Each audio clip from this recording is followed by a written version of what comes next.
Thanks to the support as a channel member, Licton. Oh, we're a strange little team. Still no money to spend. And somehow managed to mess up Europe. So we didn't finish in the top 8. Have to do this stupid extra qualifying round thing for the knockout rounds. Despite, in our final 2 league games, winning on aggregate 19-0. We're an unpredictable sort.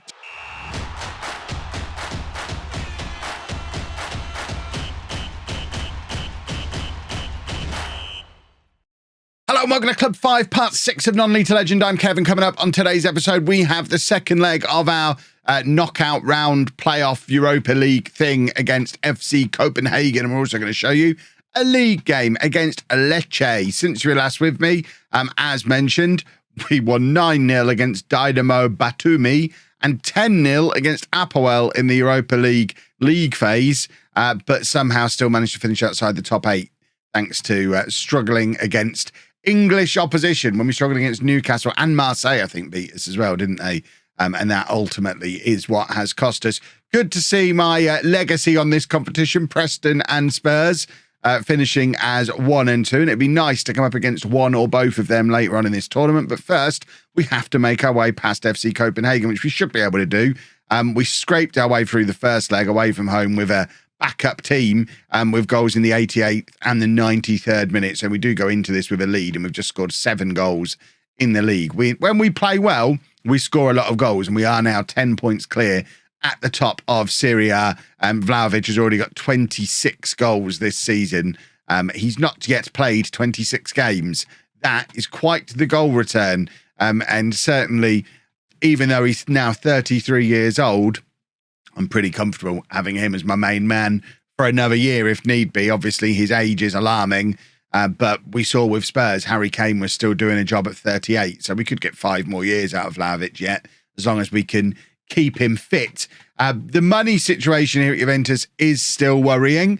We still have absolutely no money to spend, and things happening in the summer. We already know that Chiesa is going to be leaving to go to Sevilla. That went through as a pre-contract thing. Lopez also leaving as well. And then lots more players who are out of contract in the summer. Everyone highlighted there is out of contract in the summer. I mean, 2 of them, Mansoret and Sotalo, are almost certainly signing permanently. If we win Serie A, they sign permanently. So they should be coming in permanently. Graticos, we're not going to be able to bring in permanently. His is an optional future fee. We're never going to be able to pay that. So Graticos, as much as the fact I'm really enjoying using him, he is an assist machine, as you can see.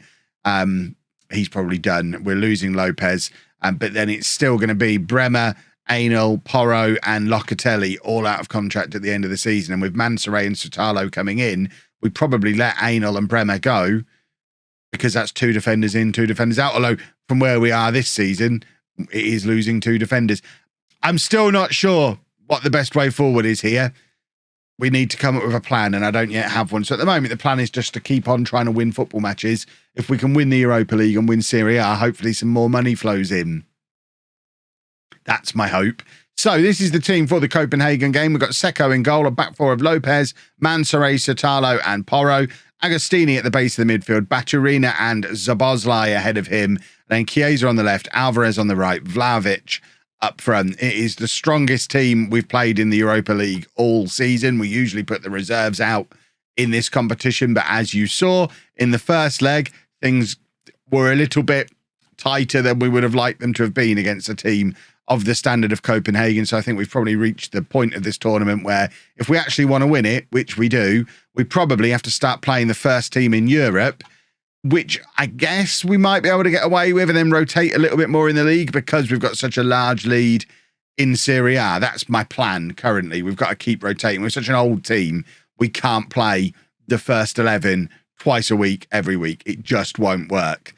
So I think we're just going to switch up for a little while where we prioritise using the first team. And if we start to drop points in Serie A and Inter start to catch us, we'll switch it back round again, because ultimately priority 1 is win Serie A. But if we can find a way to balance it where we can win Serie A and the Europa League together, it all takes me one step closer to legendary status, which of course is what we're all looking for. Alvarez playing the ball forward. Vlahovic has got in behind here, and Vlahovic forcing the save out of the Copenhagen goalkeeper. We've already had 1 goal disallowed early on in this game. Chiesa finding the back of the net, but it was disallowed for offside, and now we've got a chance to stick it in the back of the net. Again, Alvarez playing it in from the corner, Sotalo trying to get there, but his header is cleared. Or I don't think it was actually his header. I think the defender probably got there ahead of him, and I really know why it was a highlight. Weird choice, Football Manager. Lopez now playing it forward to Chiesa on this left-hand side. He's been here many, many, many years. He has now agreed to leave. Part of the clear-out. It's the weirdest clear-out that I'll ever do in Football Manager, because it's a clear-out that's not going to make us any money. So we're going to lose all of these long-time established players at the same time and not have any money come in to replace them. But Chiesa showing that he's still pretty good and probably could make an argument for sticking around another year. Can't now. He's off to Sevilla. We've got to move on. He's earning too much money. Look at the amount of time they gave Sotalo to just pick his pass there. Goodness me. And it is strange sometimes watching some of the decision-making process. If you're playing against a team like us who thrive on having the ball and you're just letting us have the ball, it's a weird one. Sotalo does get onto the end of the corner this time. It's now 2-0 on the night, 4-1 on aggregate, and this should be job done now. So we're gonna look to keep things fresh going into the second half. We're only not even halfway through the first half yet, but I'm already trying to plan for our next league game. We only played at the weekend. We play again at this weekend. I'm looking at the likes of Vlahovic, Alvarez, Chiesa, all of these guys who are a little bit older, Porro, who really are going to struggle with playing 2 games a week. And it probably wouldn't hurt to get Vlahovic off at half time. If we can grab one more, I think we can take Vlahovic off at half time. That's my plan. I've got to keep him fresh. Above all else, we have to keep him fresh and fit. Baturina playing it back to Mansoray, and it's now Sotalo, and we're just being given all the time we want at the back to have the ball. They're not pressing us at all. And Chiesa playing it across to Baturina, bursting forward. Porro on this right-hand side, charges into the area, has the shot. It is a wild one that goes way over. I mean, this is why we got rid of him at Spurs, and this is why we're going to be getting rid of him again here at Juventus. We've got a little bit of we're developing a little group of players who we've got rid of multiple times. We had Bullet, who we got rid of at Spurs and Barcelona. Porro's going to join the list that we've got rid of at Spurs and Juventus. Who's going to be the first player we get rid of 3 times? There's a question for you. I mean, I'd have to sign them first, I guess, because there's nobody here other than Porro that we've had at previous clubs, I don't think. Obviously, like Agostini, but we didn't get rid of him. We deliberately brought him in here to hang out with me because he's my big buddy. With 3-1 up now, Sotalo, after struggling with that first corner, I guess that's why the game decided to show us it. He's doing a bit of storytelling. Oh, look, he missed his first corner. Will he ever score from a corner? And now it's going to just... the rest of the match is going to be him scoring from corners. It does mean that Alvarez has got 3 assists in that first half, which, I mean, that'll do, and we're going to stick him up front now because we are taking off Vlahovic just to keep him fit, and we'll bring on Gratakos on this right-hand side. We've brought this guy up from the B team, by the way, Freddy Lazo, who was signed before I arrived from Peru. He's never played for the first team until we brought him on as a substitute in our last match. But yeah, he's here as another striker option. That's how desperate things are getting. But for now, we'll just bring Alvarez on. Gratakos can come on that right-hand side. And as much as we're not going to be able to sign him permanently, I am going to continue developing him because he's my boy. He came through the youth system at Barcelona under my supervision. We brought him into that first team squad. I'm doing with him what I wanted to do with Tamang at Preston, and it didn't quite work out because he never ended up quite as good as I hoped he would be. But Gratakos hopefully will, and we'll turn him into a top player and then try and find a way to buy him eventually. And Julian Alvarez now has the goal to go with his 3 assists from the first half. At the start of this season, I had major doubts about him. He wasn't looking good at all. He'd had a poor couple of seasons. He was getting on a little bit, and it actually took him a long while to get firing for us. But this second half of the season, he has started to break into the team and is looking pretty good for us. He's had a fantastic match today. I mean, what more does he have to do to get a 10 out of 10? He's on a 9.6 at the moment. 3 assists, 1 goal. He's dropped to a 9.5 just because I'm talking about him. He's going to have to score again or grab another assist if he wants that perfect 10. But Chiesa is going to try and make that work for him. Chiesa to Lopez. Cross comes in. Batterina shoots from the edge of the area. And it's straight into the hands of the Copenhagen goalkeeper. I'm struggling to see the football today. Have they brought an orange ball out or something? I'm red-green colourblind. And when they do anything other than a white ball, I do struggle a little bit with it. And Alvarez does have his second goal. Referee, keep your fingers out of your ears. He's disallowed it immediately. We've not even gone to VAR for that one. I don't remember the last time I saw a goal disallowed for offside that didn't go to VAR. But it does mean we don't yet see Alvarez on his perfect 10. He's looking for an assist now, looking for Graticos. He can't keep his header down, and it remains 4-0 on the night, 6-1 on aggregate, and it's back with Copenhagen again for another highlight. Alvarez, look how deep Alvarez is dropping. He's desperate for this 10. Graticos playing it into Szoboszlai, and Alvarez now gives the ball away in midfield. That's not the way to go and get a 10 out of 10, young man. Old man, should probably say. He's ancient, nearly as old as I am. Goodness me. And Copenhagen trying to get an attack going, but they cannot. And Graticos is there to nod down to Batterina, and it's a ball through to Szoboszlai. If he can find Alvarez, this could be the 10. He's got his goal. He's stayed on side this time, I think. That should be 10 out of 10 for Julian Alvarez, and probably the cue to take him off as well and save him for the weekend. Let's just wait for his rating to tick over. Graticos with the nod down to Batterina. It's a ball over the top. Szoboszlai, lovely, unselfishly playing it into the pass. Oh, I mean, I say unselfishly. It was a difficult angle for him. And there is the 10 out of 10 for Alvarez. His work here is done. Let's bring Freddie Lazo on. And then we're also, who else are we going to take off? Who else is in the old man crew? Don't worry. I'm not worried about running Chiesa into the ground because he's leaving. So I guess Pedro Porro, we get Maggioni on for him. We should probably look at who should get game time. We want to get Gervasio on for some game time. So let's get him on for Szoboszlai as well. And then we'll save that final changes. The rest of the bench is just old men and defenders. So I'm less worried about bringing any of them on. But we want to keep pushing big Gervasio because he's a big boy and you can't teach that. Agostini to Chiesa and now Manstre. We're going to do another football here. We've maybe we don't need to put the first team out in the Europa League just yet. That first leg, I mean, ultimately, I guess even with the reserves, we did win away from home in the first leg, and we look very, very comfortable now, just knocking the ball around with ease. Copenhagen cannot get near us. Batterina now turns, plays it forward. There is Lazo, who is certainly not going to be a long-term solution for us up front, but he's a warm body to play up there at the moment. And now Maggioni playing it into the path of Lazo, who nods it onto Graticos, who's taking it a little bit wide. Maggioni to Graticos again. It's bobbling around. I lost track of the ball again because it's orange. It's ended up in the back of the net. Batterina's been given the goal. And it's now 6-0 on the night. I did mention in the intro, we'd had some of these crazy high-scoring games recently, and we're doing it again. We are starting to click and look pretty good. This is 6-0 and this is a 6-0 result when Vlahovic only did a 6.9 and didn't really do anything. So our main man, who's scored all season at more than a goal a game, hasn't turned up today, and we've still scored 6 goals. And we took him off at half-time because the job was done. Lopez back to Mansoret, and now Agostini, who's had a very good game, just sat in front of the back four. People are going to say, what do you mean he's had a good game? He's a 6.9. Everyone else is above a 7. Worry about the ratings too much. I know we spent the whole match looking at Alvarez and trying to get him to a 10, but ultimately the ratings don't really matter. Playing in the role Agostini's in.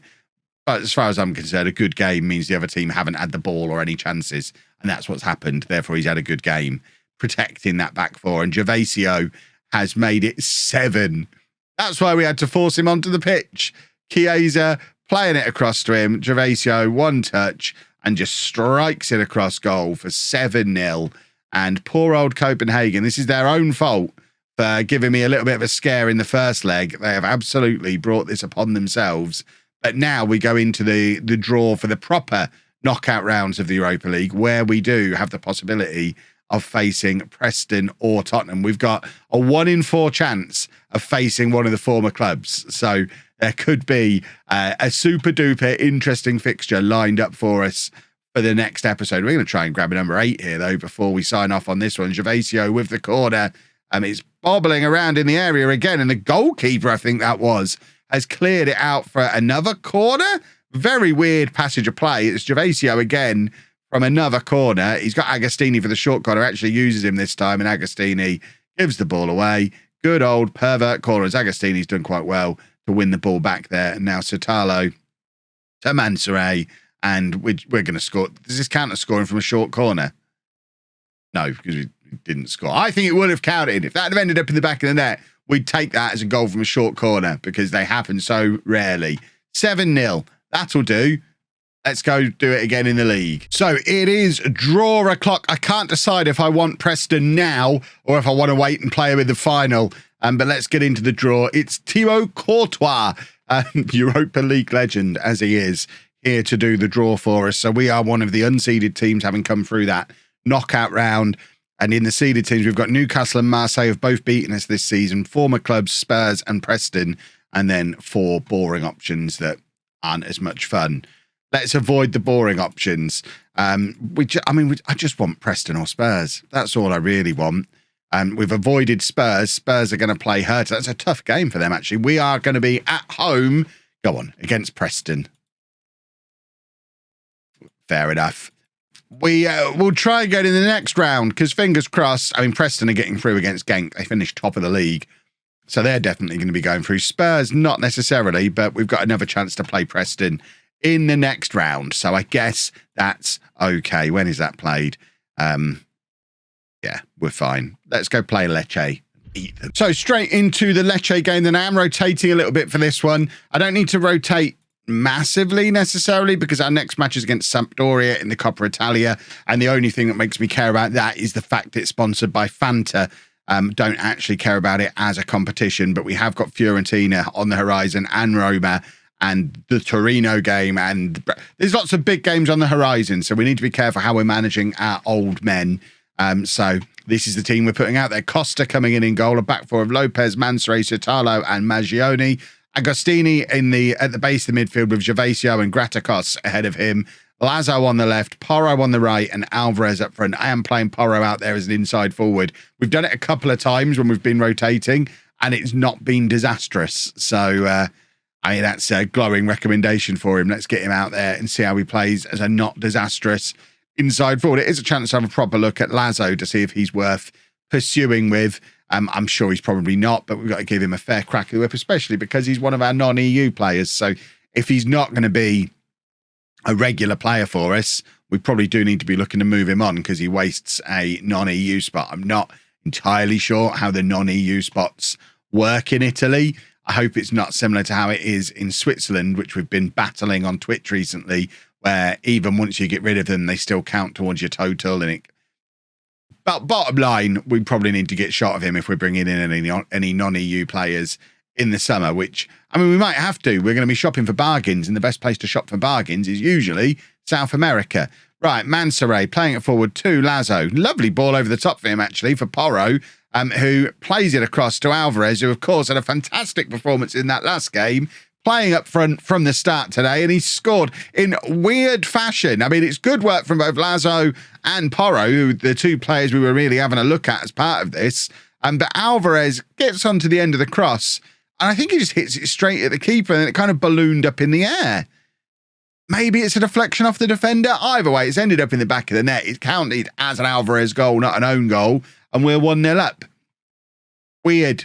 We'll carry on monitoring Lazo and Porro, though, as we continue to decide. I mean, they're both kind of playing for squad spots for next season. Porro's contract's expiring, and he's effectively playing for a new one at the moment. He's unlikely to be a long-term answer for us at right back, but if he's cheap enough, which he probably won't be, he could be cover at right back and right wing if he can cover two positions, which is going to be important if we're struggling for money. But Maggioni's our long-term right back. And Graticos, I would love to bring that boy in permanently. We need to find a way. Can someone find me £49 million so that we can bring him in permanently? Because he's going to be a superstar, and he's going to be a superstar for Barcelona if we don't find a way to throw money at him now, I fear, because this has been his breakout season, and he has been really, really good. Hopefully, Gervasio ends up developing to a similar kind of level to him as well. But at the moment, Gervasio not quite hitting the same standards, but it is fun to have two very good young central midfielders knocking about the place as we've got today. I've just noticed as well, these rascals that we're playing are playing with 2 wide centre-backs. I mean, it's a flat back 7, but 2 wide centre-backs, 2 wing-backs. What a strange little system they're playing. I mean, it's absolutely not working for them. We're dominating the match, but that, I mean, is that because of tactics or is it because our players are just so much better than theirs? It's a strange one. They are down, hovering just outside the relegation zone. I would recommend, I mean, my way, if I become their manager, which I obviously never would because I am Juventus manager, I'm better than them. But I'd just play a normal grown-up system rather than this silly FIFA nonsense. Get that gone. Right. Lazo is tired. He didn't do anything particularly spectacular. Is Fabris fit?